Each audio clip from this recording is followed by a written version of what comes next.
కొన్ని డౌట్స్ ఉన్నాయి రేవంత్ రెడ్డి గారే క్లియర్ చేయాలని అడుగుతా ఉన్నాం. ఎందుకంటే సీఎం హోదాలో మాట్లాడింది కాబట్టి మేము కూడా బీఆర్ఎస్ మాయ మాటలకు మోసపోవద్దని చెప్పండి, మాకేం సంబంధం లేదు. మరి వాళ్ళు మాయ చేస్తారో లేదా అనేది మీరు చెప్పుకోవచ్చు, తప్పేం లేదు. 10 ఏళ్లలో కేసీఆర్ దోపిడీ తెలంగాణ బాలైంది. ఏమేమి దోపిడీ చేసిండు, మీ దగ్గర ఏం లెక్కలు ఉన్నాయో తెలంగాణ సమాజానికి చెప్పాలి. ఏం దోపిడీ చేసిండు కేసీఆర్ అడుగుతా ఉన్నాం ప్రతిపక్షం పక్షాన.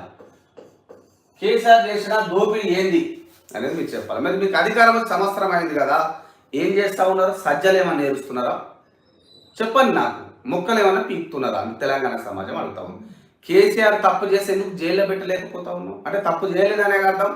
తప్పు చేసి ఆయన ఎక్కడ ఉండాలండి? కేసులో పాలు కావాలి, జైల్లో ఉండాలి. మరి ఆయన బయట ఉన్నాడు, మీరు ఎన్ని విమర్శలు చేసినా, మీరు ఏం మాయమాట చెప్పినా ఆయన బయట ఉన్నాడు అంటే ఆయన తప్పు చేయలేదనే అర్థం. మరి తప్పు చేసి ఉంటారా జనాల మధ్య?